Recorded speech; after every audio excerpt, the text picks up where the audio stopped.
Engineers are ingenious professionals. Engineers invent, design, verify, and qualify. Engineers are the professionals who make our lives and businesses prosperous and safe. The Florida Engineering Society is proud to put our engineering professionals in the spotlight so that they may educate, share information, and introduce you to the world of engineering that is thriving in Florida. Here's your host of the Engineering Florida podcast, Sam Yates, with today's guest. Hello, everyone, and welcome to another exciting episode of the Florida Engineering Society Engineering Florida podcast. Today, I'm very honored to have as our special guest the 2023 Engineer of the Year, Eric Jimenez. He's the Vice President of Ardmore Roderick. And for those of you who are wondering, that's an infrastructure solutions firm that provides design, construction management, program management, services to government and private transportation, utility, facility, rail, and aviation industries. There's a whole bunch to talk about there, and we'll go into that in just a moment. But Mr. Jimenez was awarded the Engineer of the Year award by the Florida Engineering Society, and I want to read to you what it says. Best exemplifying the ideal image of the Florida engineer in recognition for establishing a record of consistent quality over a long period of time. So that's quite an accomplishment. So welcome to the program, Mr. Jimenez. Oh, thank you, Sam. I appreciate it. It's my pleasure and honor to be here. You know, I do my background research before we talk to any guest, and I was just absolutely blown away at your experience. But in your words, tell us about yourself. Thank you. Well, let me start with the most successful part of my life, which is my kids, right? We raised 5 kids. My wife and I have been married for quite some time, and we raised 5 kids together, and all of them professionals. In fact, I have 2 engineers. My older daughter, Liz Marie, works for WSP. She's an environmental engineer, and then my second daughter, it's a flight attendant with Delta Airlines, and my son is a periodontic surgeon. My 4th daughter is a corporate lawyer, and my little one, younger one, she's in college at UCF, graduating from engineering program. In fact, she's the president of the FES, the UCF student chapter. So I will be doing a disservice if I don't start with that's the most successful part of my career. Congratulations on it. What a great roster of children. You just have to be absolutely proud. I am, in fact. That's why I start with it. I do have 3 grandkids, so it's I spend a lot of time with the family, and it's been fantastic. We've been blessed. But on the professional side, I graduated from the University of Puerto Rico, the Colegio de Mayagüez, which is the engineering college on the west side of the island, part of the University of Puerto Rico system, many years ago. I obtained my Florida, Puerto Rico license first, and then when I moved here in '96, we've been in Central Florida. We've called Central Florida home for the last 28 years. I obviously got my PE license in the state of Florida. I've been since then practicing engineering, mainly in the design and construction of vertical construction in the Central Florida area since then. Spend a lot of time with the family, like I said. I enjoy reading. I enjoy doing acrylic painting, even though I haven't had a chance to do much of it. So I'm hoping that when I get into another stage of my life, I'll have more time to do more of that. But that in a nutshell, it's what I have, who I am. You know, let's go back to the Engineer of the Year award for a moment, if we can. I mentioned it, but what does that mean to you to be Engineer of the Year? Well, being recognized by your peers, I'm very thankful for the recognition by the Florida Engineering Society and the Central Florida chapter that nominated me for it. But being recognized by your peers is it's significant because those folks know what it takes. Those folks understand what we go through. And I've been in this business 35 years now. So when you mention about the award and in a long period of time, this has been a very long period of time.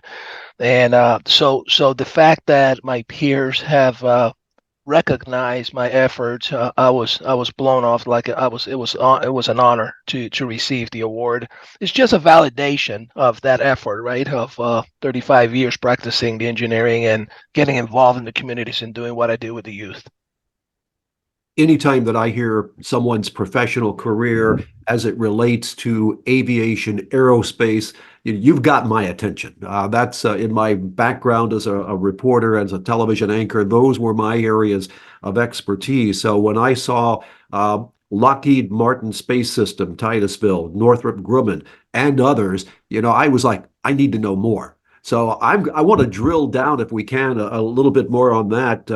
Safe to say that aviation aerospace is my interest, but Yep. it's obviously got to be something that's in your blood now too. Absolutely, absolutely. Well, my very first job when I moved to Florida in 1996 was at Lockheed, Missiles and Fire Control Facility on Sand Lake Road. And back then, I was with a firm called Sroger Facilities that was later acquired by a global firm a couple of years later.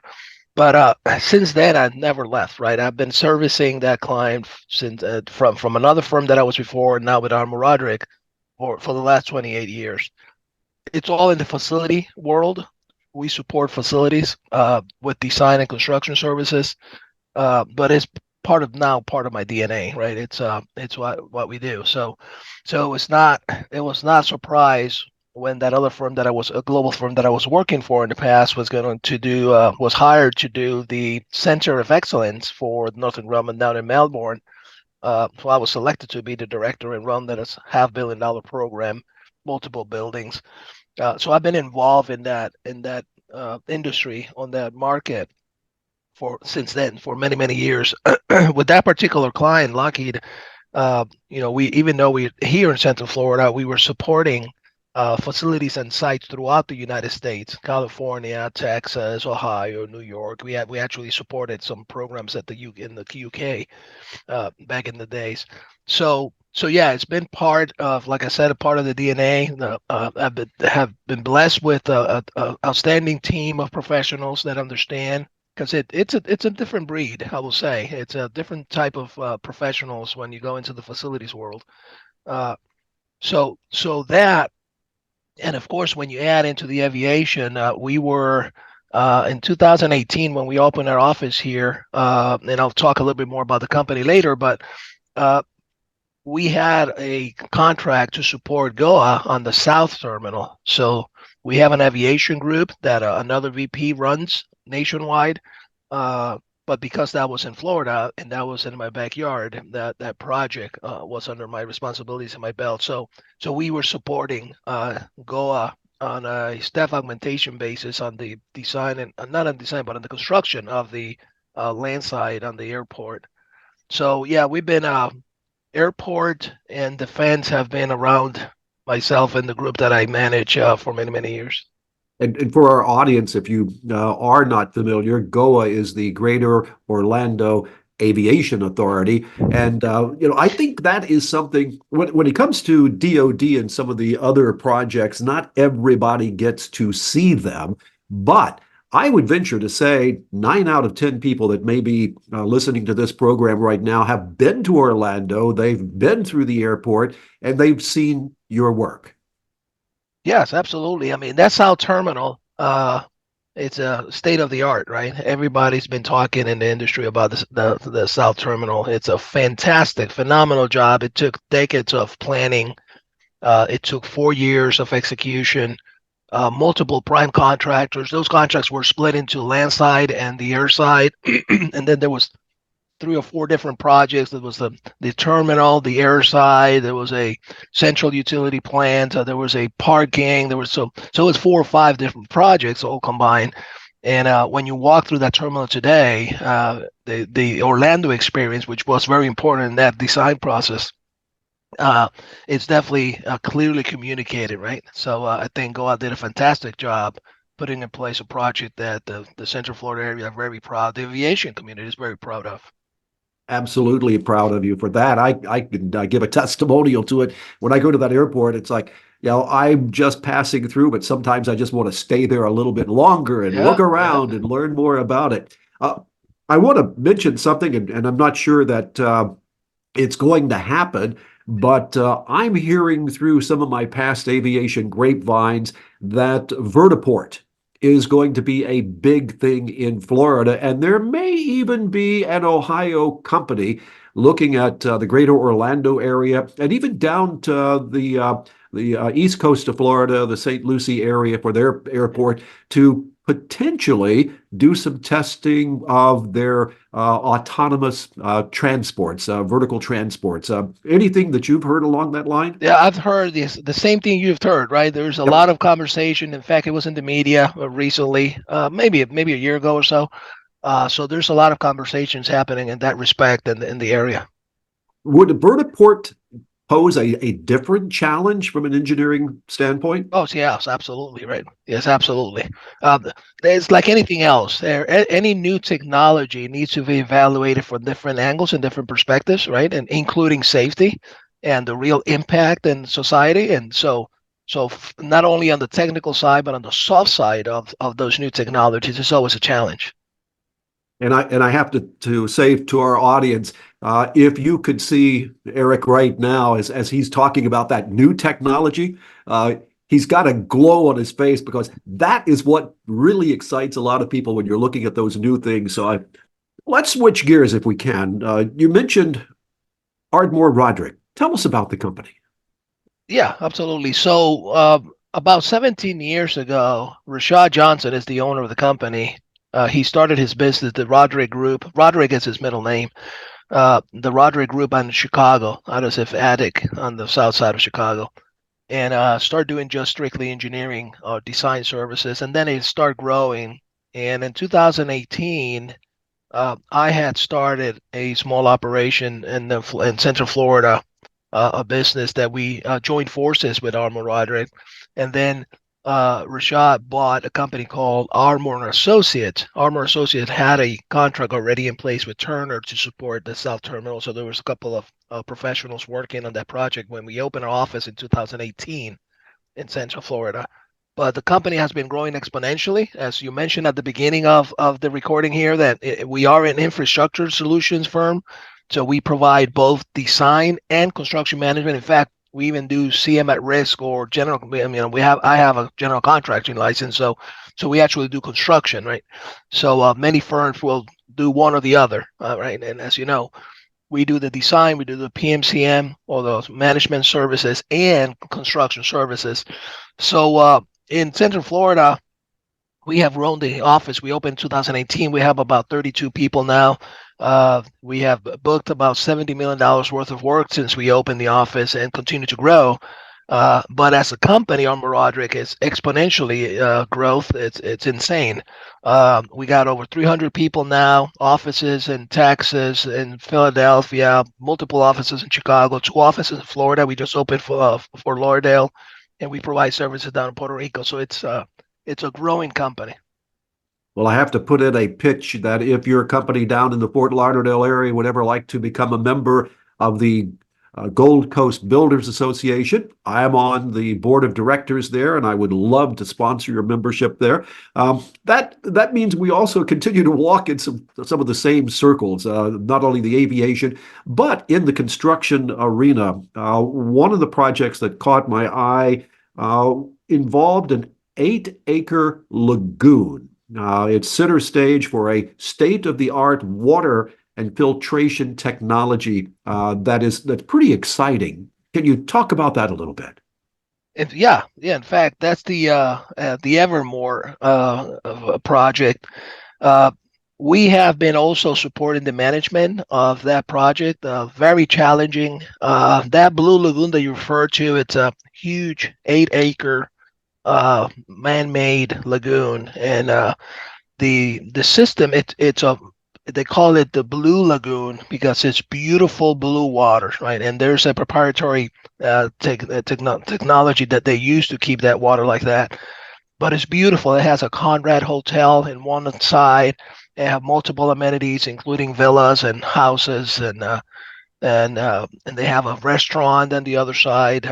It's a beautiful facility that we've been honored to be part of on the management side of, and it has the typical amenities of a facility like that. Swimming pools and volleyballs, courts and cabanas and, sand beaches, etc. But that technology, it took that team 36 days to fill that lagoon. 36 days, right? And that was a well that was about 1,000 feet, pumping 1,400 gallons of water. I mean, insane. It's the scale of it, right? It's so you can imagine it's about slightly over 8 million gallons of water. Yeah, Wow. and then to keep it that beautiful blue pool looking, it's amazing. It's a beautiful facility. Beautiful.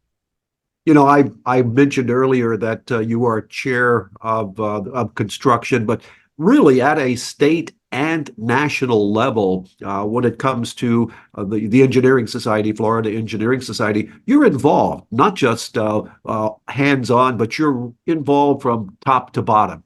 Tell us about your involvement, state and national. Yeah, well, I'm a member of the Central Florida chapter Mhm. in Orlando. in in that capacity, I support the team in their events. Uh, I got involved last year with reactivating the UCF, the FES UCF student chapter that had Right. been quiet for quite some time, and that's that I mentioned that my daughter was selected president of that group, and so I've been involved with the Florida Engineering Society. After my Feely graduation of Florida Engineering Leadership Institute graduation, I stayed very heavily involved with FECON, and I'm recently the chair of FECON, which is the Florida Engineering Construction. Uh, so as part of that role, being part of the board, I'm also on the committee organizing the conference in the summer down in Miami. So yeah, looking forward to getting more involved and staying involved. I do have a national society NSPE membership as well as the American Society of Civil Engineer memberships. But I don't participate in any leadership positions or roles in those organizations. Just a member. I do stay very active in other organizations, professional and not necessarily professional. But with FES, those are mainly the roles that I play. One thing that I got heavily involved last year was to establishing a collaboration agreement with the Colegio de Ingenieros of Puerto Rico, which is our sister organization down in Puerto Rico. Is pretty much the society that has all the engineers organized out in Puerto Rico. And their organization is probably 4 or 5 times the size of Florida Engineering Society. So it's a big group, big group. And there's a lot of engineers with license in Puerto Rico that are practicing in Florida and vice versa. A lot of firms in Florida or nationwide that are doing business down in Puerto Rico. So it was just a natural evolution to establish some sort of communication with them. So I was honored to be leading that effort on the MOU. Not only do you lead the effort there, but you are in a leading position when it comes to safety. And if I were to read off the countries, Canada, Europe, South America, Australia, Singapore, throughout the United States, you are recognized as a leader in advocacy for safety on projects and other. Why the passion for safety? Well, I would put it the other way. Why not? Right. I think it's just when you are in a leadership position, I think that you are obligated to and as an engineers, we have that as part of our ethical obligations, right? As engineers. But I was honored and selected one of 10 people in this other firm that I was working with. Back in the days, it was like 70,000 employees. So being one of 10 that were designated as safety champions, that's when we had the opportunity to go around the world. And we were going to, I'm very sorry, we were going out to project sites that were at risk on the safety standpoint, identifying those risks and resolving those issues. But that gave me a whole different perspective, right?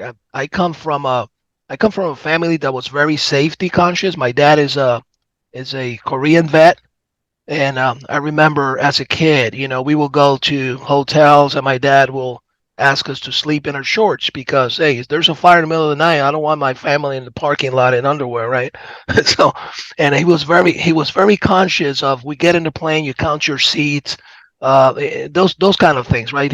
I remember as a kid him going and checking the exit doors on the theaters to make sure that they were not locked, that if there was a fire. So I was raised that way. So it's just a natural thing for me to not only because I'm an engineer and I have that passion, but I guess it was put into me since I was really little and I grew with it, right?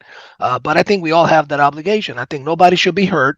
Nobody walks out of their home this morning wanting to get hurt or die in a job site, and we have an obligation to make sure that that happens. I'm sort of chuckling to myself because I'm glad that I am not the only. My wife gives me a rough time sometimes. We go to the theater, and you know what I do? I check the doors to make sure they're Yeah. not chained or locked. And she's like, "Why do you do that?" I was like, "Because if something happened, you need to have a way out." She says, "Well, nothing's ever going to happen." Well, things happen. So I'm chuckling because it's always that little extra something that you can do to stay safe. Hey Sam, I was in a hotel once, and the exit out of the floor was to the roof. So I took a few seconds to you go up the stairs and check on that door. That door was locked from the outside. So I went down to the management and said, you're asking people to go to a roof and you can't access the roof. That door is locked from the outside. And he didn't believe me, but he said, I think you should send somebody up there. In fact, I had put a chain on that door on the outside. And all the signs were showing people to go up the stairs to the roof. So, yeah, you never know. You never know. Got to take that extra minute. You absolutely do. And I would venture to say that after you pointed that out to them and they corrected it, somewhere in that whole process, he was like, wow, I'm really glad that I did that because of the liabilities that go along with something like that. Exactly. Yeah. Exactly. Before we run out of time, I want to ask probably the most important question because we've touched on a whole bunch of things, but there's still a lot that we can talk about. So I have to ask, will you be able to come back for another episode at some point in the future? Oh yeah, absolutely. This too bad that I'm a little bit sick today, but so I'm handling that and managing my voice here as much as I can. But absolutely, I'll be very glad to come back anytime. And if your company has any interesting projects that we can feature, whether it be on the Florida Engineering Society podcast or one of the other podcasts that I do, especially relating to things going on in Florida, let me know, and I'll be Absolutely. all over that. Thank you. But let's jump back to community involvement. We started out, and you're very, very proud of family, and your family, your children, everyone's involved in some aspect in community activities. But community is very important to you. It is. It is because we don't live in a bubble, right? Community is part of it. We as engineers, we are providing a service for the betterment of our society. So it's community is all. Community is all. And we when we go and look, spend the time, and I've mentioned in the past where I spend time feeding the homeless. I want to resolve some issues out there. When I was younger, I was always thinking that I was gonna, like everybody else, right? Most of your listeners, you're probably at some time thought they were going to change the world, and you do change the world one step at a time, right? I'm changing. I know I changed 5 lives, my 5 kids, by doing what I had to do with them and help them grow. And so I'm going to go out there to community and support whatever I can. I spend time with kids in elementary school because I think it's important to start as early as possible with STEM programs and helping them understand the benefits of. So we go around as the Florida Engineering Society. We have we go to classrooms to do presentations, right? And I support that with the Central Florida chapter here. But we also have a program that recently started at Hungerford Elementary in Eatonville, where we supported the STEM program, and we go there once a month with projects and support. In fact, we have a field trip coming up in May that we started to coordinate with them. So there's got to be that community involvement as part of your professional career. It's you can't detach those. And that leads right into me saying that you're the chair of the Industry Advisory Board. for the School of Construction, Design, Engineering, Information Technologies at Seminole State College.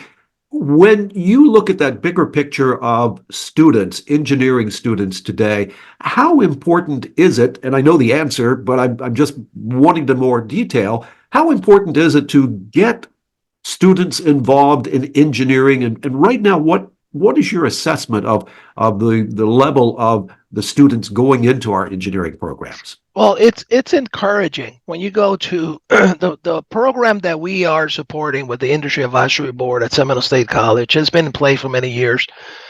Heavily involved a group of leaders, owners, presidents of companies, leaders of companies, and heavily involved in promoting and helping the school to be as real as possible. There are things that you just can't teach in the classroom that these students need to learn, and we hope that our advice and bringing them on board to our projects and exposing them to the soft side of the business is going to help them. There's a lot of technology happening. You can go into a classroom and learn that technology and not necessarily make you the best professional. There's so many variables into being a good engineer, and that's or even construction manager. But those are the things that we are hoping with the Industry Advisory Board to make sure that the school is up to speed with the industry, where we are in the industry, and that school does a phenomenal job doing that. So the technology, their classrooms are very well equipped. The students go into a program that they come out, graduate with the latest technology. They're going to learn the latest, and the support of an industry advisory board that to help them on other skills that are necessarily technology.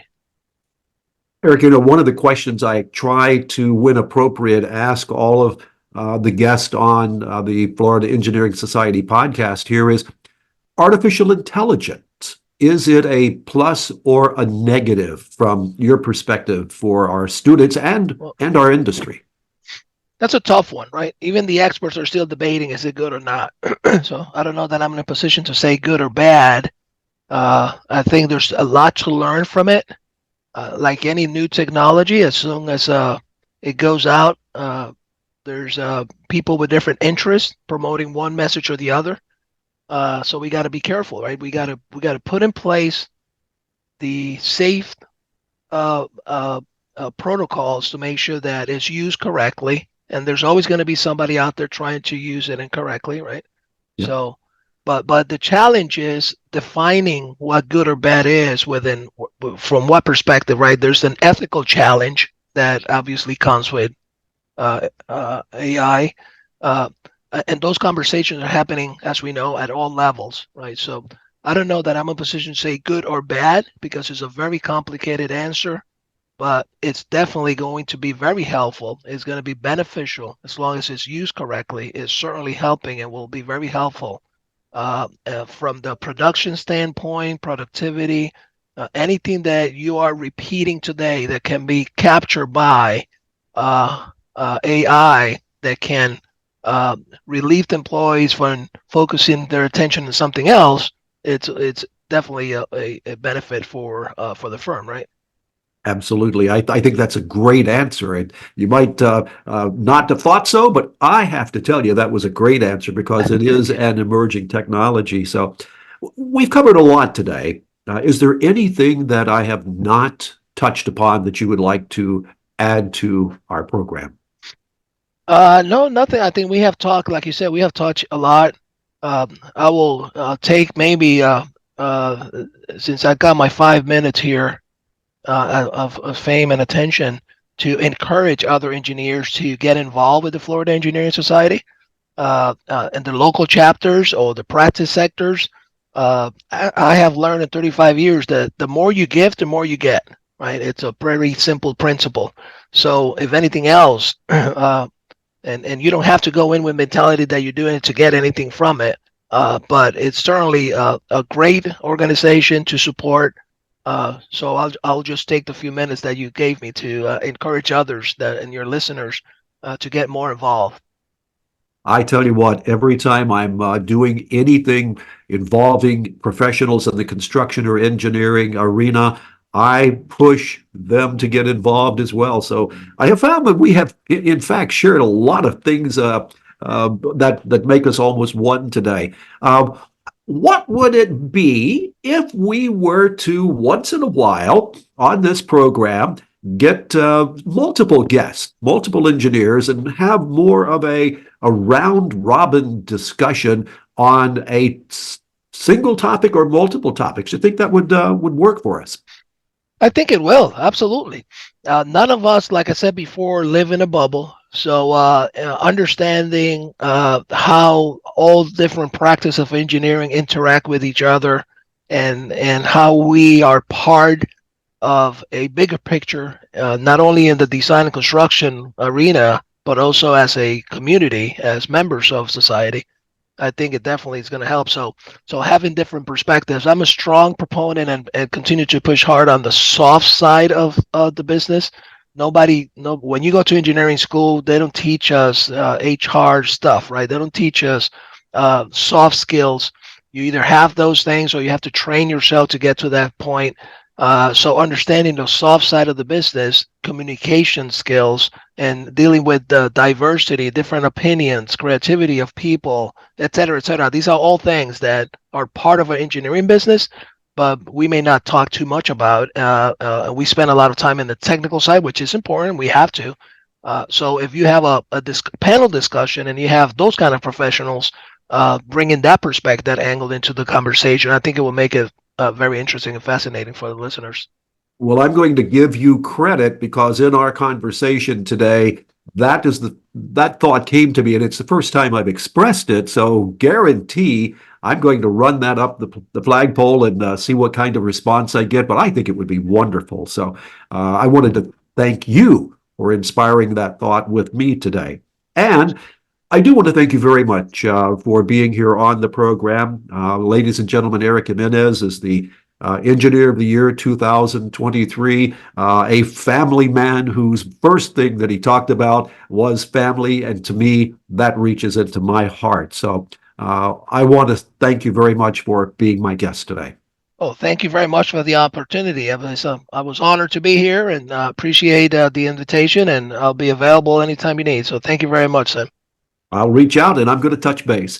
And in the meantime, I'm Sam Yates, and I want to thank all of you for listening in to our program today for the Florida Engineering Society. It's been my pleasure to be here, and until our next episode, have a great day, everybody. Thanks for listening to another informative episode of the Engineering Florida podcast. Our goal is to help educate and inform everyone who listens to our podcast about our members and topics of interest to the Florida Engineering Society. On behalf of the Florida Engineering Society and the Engineering Florida podcast, have a great day, everybody.